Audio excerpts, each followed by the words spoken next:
500 টাকা একটি টিকিট বিক্রি করে সেখান থেকে আমাকে দেওয়া হলো 45 টাকা। আমরা চলচ্চিত্রের মানুষরা মনে হয় মরে গেছি। প্রতিবাদ করা উচিত সমগ্র ফিল্ম ইন্ডাস্ট্রি, যেখানে ফিল্ম ইন্ডাস্ট্রি শেষ হয়ে যাচ্ছে। আজকে ইকবাল হোসেন জয় যে প্রতিবাদ সভা ডেকেছে, আপনাদেরকে ডেকে এনেছেন, এটি খুব দুঃখের বিষয়। একজন প্রযোজকের জন্য খুব দুঃখের বিষয়। কথা দিয়ে হল মালিকরা কথা না রাখা, এটা খুব অন্যায় কাজ। আমি কিছু কিছু অনিয়মের কথা আপনাদের কাছে তুলে ধরব। আমরা চিরকাল একটা সংস্কৃতির সাথে, সিনেমা হল সংস্কৃতির সাথে জড়িত ছিলাম।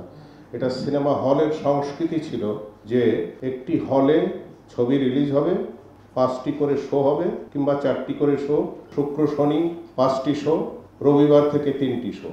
এটাই আমরা অভ্যস্ত ছিলাম, এটাই আমরা জানতাম। এমনটা কখনো শুনিনি যে আপনার ছবিকে 2টা শো দেওয়া হবে। 3টা সিনেপ্লেক্স, 4টা সিনেপ্লেক্স একই জায়গায় আছে। কোন হলে কখন চলবে সেটা প্রযোজকও জানেন না, দর্শকরা কিভাবে জানবে কোথায় কখন চলছে। আবার ছবিটা দেখতে এসে হয়তো ফিরে গেল, কেন এখন শো নেই, শো 9টায়, রাত 9টায় শো। এটি খুব অবিচার এবং আমাদের সিনেমার প্রতি একটা বিশ্বাসঘাতকতা। আমি মনে করি আমাদের সিনেমা শিল্প ধ্বংস হওয়ার পেছনে এদের অবদান থাকবে।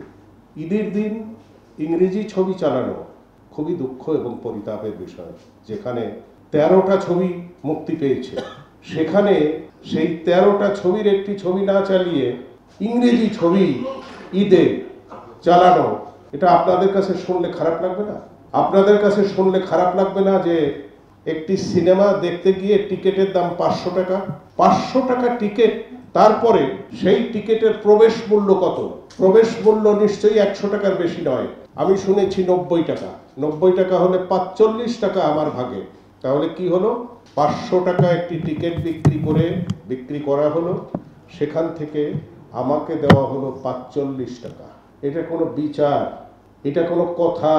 আমরা চলচ্চিত্রের মানুষরা মনে হয় মরে গেছি, মৃত। আমাদের চলচ্চিত্রের মানুষরা মনে হয় মৃত এবং আমরা প্রতিবাদ করতে পারছি না। প্রতিবাদের সোচ্চার হওয়া উচিত ছিল অনেক আগে। আজকে ইকবাল কেন প্রতিবাদ করবে? প্রতিবাদ করা উচিত সমগ্র ফিল্ম ইন্ডাস্ট্রি, যেখানে ফিল্ম ইন্ডাস্ট্রি শেষ হয়ে যাচ্ছে, মৃত হয়ে যাচ্ছে। সেই মৃত ইন্ডাস্ট্রির উপরে যদি দেখা যায় যে একটা মৃত মেয়েকে ধর্ষণ করছে একটা লোক, তেমনই সামিল। এই দুঃখ আমরা কোথায় রাখবো? আমরা ইন্ডাস্ট্রির যারা পুরোধা আছেন, এখানে যারা বসা আছেন এবং যারা আরো নেতৃত্ব দিচ্ছেন বিভিন্ন জায়গায়, বিভিন্ন সমিতিতে, সবাইকে ডেকে আমার ছোট ভাই 18 সংগঠনের সভাপতি খসরুকে ইমিডিয়েট একটা মিটিং ডেকে আমি অনুরোধ করব এই বিষয়ে মিটিংয়ে আলোচনায় আনতে, এবং আমরা সমগ্র চলচ্চিত্র শিল্পের বিরুদ্ধে প্রতিবাদ করব এবং প্রয়োজনে আমরা ধর্মঘটে যাব।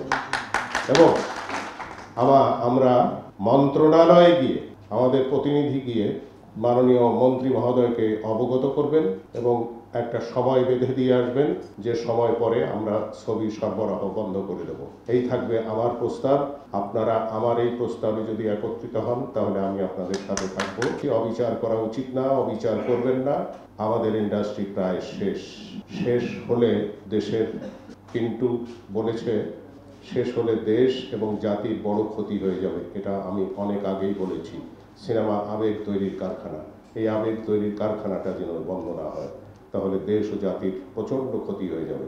যা হয়ে গেছে অলরেডি, আরও ক্ষতি হবে।